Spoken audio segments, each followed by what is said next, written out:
Pyramid ధ్యానుల 18 ఆదర్శ సూత్రాలు. 1. సరియైన ధ్యానం అంటే ఆనాపానసతిని క్రమం తప్పకుండా అభ్యాసం చేయడం. ఆనాపానసతి ధ్యానాన్ని అందరిచేతా చేయించడం. క్లిష్టమైన హఠయోగ ప్రాణాయామాలు ఏమాత్రమూ లేవు. 2. సరియైన ఆత్మ విజ్ఞానాన్ని అందించే పుస్తకాలను.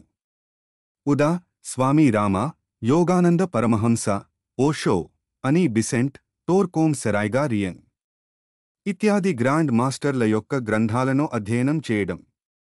3. ధ్యానానుభవాలను ఇతరులతో పంచుకోవడం. అందరి ధ్యానానుభవాలను శ్రద్ధగా వినడం. 4. వీలైనంతవరకు మౌనాన్ని అలవరుచుకోవడం.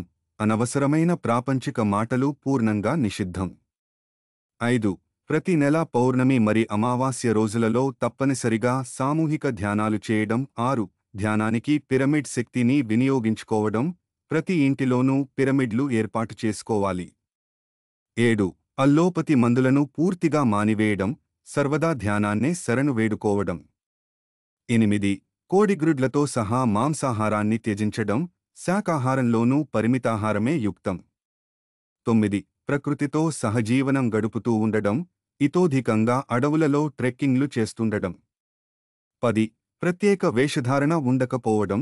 వ్యర్థమైన కర్మకాండలు చేయకపోవడం. 11. చిన్ననాటినుంచే పిల్లలకు తప్పనిసరిగా ఆనాపానసతి ధ్యానంలో ప్రశిక్షణ ఇవ్వడం. 12.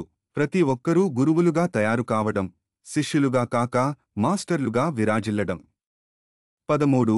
ధ్యాన శిక్షణా కార్యక్రమాలలో డబ్బు తీసుకోకపోవడం. గురువుకు శిష్యుడికి మధ్య ఉండేది కేవలం స్నేహమే. 14. విగ్రహారాధన అన్నది సంపూర్ణంగా నిషిద్ధం. ఆత్మసత్యారాధన కే అంకితం కావడం. 15. ఎవరి జీవిత సమస్యలను వారే స్వంత ధ్యానశక్తితోనే పరిష్కరించుకోవడం. 16.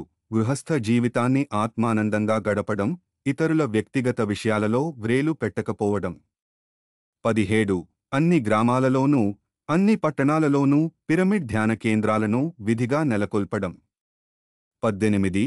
స్వీయ ధ్యానానుభవాలను, స్వీయ ఆధ్యాత్మిక పురోగతి విశేషాలను గ్రంథాల రూపాలలో ప్రచురించడం.